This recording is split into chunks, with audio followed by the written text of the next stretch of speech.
Item ಯಾವುದೇ ಇರಲಿ try ಮಾಡಿ ಆಚಿ ಚಿಕನ್ ಮಸಾಲಾ. ರಾಜ್ಯ ರಾಜಕಾರಣದಲ್ಲಿ ಮತ್ತೆ ರೆಸಾರ್ಟ್ ಪಾಲಿಟಿಕ್ಸ್ ಶುರುವಾಗಿದೆ. ಮಧ್ಯಪ್ರದೇಶದ ಕಾಂಗ್ರೆಸ್ ಶಾಸಕರು ಬೆಂಗಳೂರಿಗೆ ಶಿಫ್ಟ್ ಆಗಿರೋದು. ಶಾಸಕರನ್ನ ಕರೆತರಲು ಏರ್ಪೋರ್ಟ್ಗೆ ಬಂದಿದ್ದಾವೆ ಬಸ್ಸುಗಳು.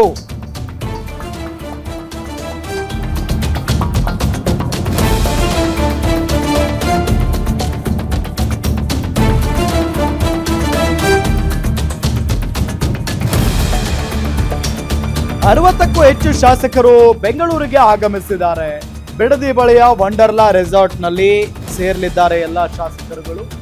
10 ದಿನಗಳ ಕಾಲ ಇಲ್ಲೇ ವಾಸ್ತವ್ಯವನ್ನ ಹೂಡಲಿದ್ದಾರೆ. ಚುನಾವಣಾ ದಿನ ವಾಪಸ್ ಕರೆದುಕೊಂಡು ಬರುವ ಸಾಧ್ಯತೆ ಇದೆ. ಅಡ್ಡ ಮತದಾನ ಹಾಗೂ ಆಪರೇಷನ್ ಬೇತಿಯಿಂದ ಶಿಫ್ಟ್ ಮಾಡಲಾಗಿರೋದು. ರಾಜ್ಯ ರಾಜಕಾರಣದಲ್ಲಿ ಮತ್ತೆ ರೆಸಾರ್ಟ್ ಪಾಲಿಟಿಕ್ಸ್.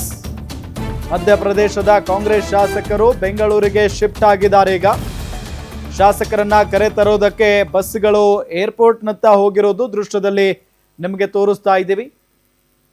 60ಕ್ಕೂ ಹೆಚ್ಚು ಶಾಸಕರು ಬೆಂಗಳೂರಿಗೆ ಆಗಮಿಸ್ತಾ ಇದ್ದಾರೆ.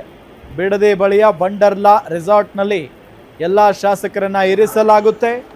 10 ದಿನಗಳ ಕಾಲ ಇಲ್ಲೇ ವಾಸ್ತವ್ಯವನ್ನ ಹೂಡ್ತಾರೆ ಶಾಸಕರು. ಚುನಾವಣೆ ದಿನ ವಾಪಸ್ ಕರೆದುಕೊಂಡು ಬರುವ ಸಾಧ್ಯತೆ ಇದೆ.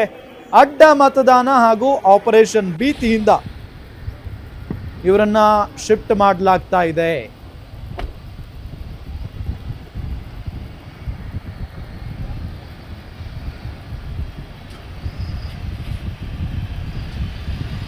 ಡೀಟೇಲ್ಸ್ ಕೊಡ್ತಾರೆ ನಮ್ಮ ಸ್ಪೆಷಲ್ ಕರೆಸ್ಪಾಂಡೆಂಟ್ ವೀರೇಶ್ ದಾನಿ ಸಂಪರ್ಕದಲ್ಲಿದ್ದಾರೆ. ವೀರೇಶ್, ಏರ್ಪೋರ್ಟ್ನಂತ ಬಸ್ಗಳು ಬಂದಿದ್ದಾವೆ, ಈಗಾಗಲೇ ಶಾಸಕರುಗಳು ಬಂದಿದ್ದಾರಾ?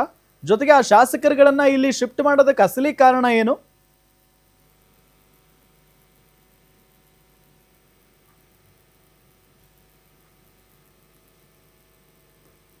ಸಂಪರ್ಕ ಕಡಿತಗೊಂಡಿದೆ, ಮತ್ತೊಮ್ಮೆ ಸಂಪರ್ಕಿಸುವಂತ ಪ್ರಯತ್ನ ಮಾಡ್ತೀವಿ. ಗಮನಿಸ್ತಾ ಇದ್ದೀವಿ ವಂಡರ್ಲಾ ರೆಸಾರ್ಟ್ನಲ್ಲಿ, ಈ ಬಿಡದಿ ಬಳಿ ಇದೆ ಒಂದು ವಂಡರ್ಲಾ ರೆಸಾರ್ಟ್ ಅಂತ ಹೇಳಿ. ಸೊ ಅಲ್ಲಿ ಈ 60 ಶಾಸಕರನ್ನ ಇರಿಸಲಾಗುತ್ತೆ. ಅದಾದ ನಂತರ ಒಂದು 10 ದಿನ ಇಲ್ಲೇ ಇರ್ತಾರೆ. ಒಂದು ಕಡೆ ಅವರ ಆಪರೇಷನ್ ಭೀತಿ ಇದೆ, ಮತ್ತೊಂದು ಕಡೆ ಅಡ್ಡ ಮತದಾನ ಮಾಡಿಬಿಡ್ತಾರೆ ಅನ್ನೋ ಆತಂಕ ಇದೆ. ಸೊ ಹಾಗಾಗಿನೇ ಅವರನ್ನು ಕರ್ನಾಟಕಕ್ಕೆ ಕರ್ಕೊಂಡು ಬರಲಾಗ್ತಾ ಇದೆ. ನೋಡಿ, ಕರ್ನಾಟಕದಲ್ಲಿ ಕಾಂಗ್ರೆಸ್ ಸರ್ಕಾರ ಇದೆ. ಸೊ ಹಾಗಾಗಿನೇ ಇಲ್ಲೇ ಸೇಫ್ ಅನ್ನೋ ನಿಟ್ಟಿನಲ್ಲಿ ಅವರನ್ನು ಬಿಡದಿಯ ಬಳಿ ಇರುವಂಥ ಒಂದು ರೆಸಾರ್ಟ್ಗೆ ಶಿಫ್ಟ್ ಮಾಡಲಾಗ್ತಾ ಇದೆ. ಏರ್ಪೋರ್ಟ್ನಲ್ಲಿ 2 ಬಸ್ಗಳು ಬಂದಿದ್ದಾವೆ, ದೃಶ್ಯದಲ್ಲಿ ನಿಮಗೆ ತೋರಿಸ್ತಾ ಇದ್ದೀವಿ. ಈ ಬಸ್ಗಳ ಮುಖೇನ ಅವರನ್ನ ಕರೆದುಕೊಂಡು ಹೋಗಲಾಗುತ್ತೆ. ಶಾಸಕರುಗಳವರೆಲ್ಲ 2 ಬಸ್ಗಳಲ್ಲಿ ಶಾಸಕರನ್ನ ಶಿಫ್ಟ್ ಮಾಡುವಂಥ ಕೆಲಸ ಆಗುತ್ತೆ. ಸೊ ಆ ನಿಟ್ಟಿನಲ್ಲಿ ಈಗ ಕಾಯ್ತಾ ಇರೋದು ಶಾಸಕರುಗಳಿಗೋಸ್ಕರ. ಸೊ ಬಂದ ತಕ್ಷಣವೇ ಅವರನ್ನು ಕರ್ಕೊಂಡು ಹೋಗಲಾಗುತ್ತೆ. 60ಕ್ಕೂ ಹೆಚ್ಚು ಶಾಸಕರು ಮತ್ತೊಮ್ಮೆ ಸಂಪರ್ಕದಲ್ಲಿದ್ದಾರೆ ನಮ್ಮ ಸ್ಪೆಷಲ್ ಕರೆಸ್ಪಾಂಡೆಂಟ್ ವೀರೇಶ್ ದಾನಿ. ಶಾಸಕರೆಲ್ಲ ಬಂದಾಯ್ತಾ?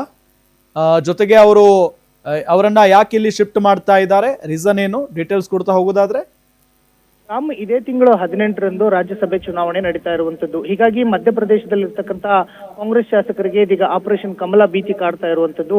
ಆ ಹಿನ್ನೆಲೆಯಲ್ಲಿ ಮಧ್ಯಪ್ರದೇಶದ 63 ಕಾಂಗ್ರೆಸ್ ಶಾಸಕರನ್ನ ಇವತ್ತು ರಾಜ್ಯಕ್ಕೆ ಕರೆತರ್ತಾ ಇರುವಂತದ್ದು.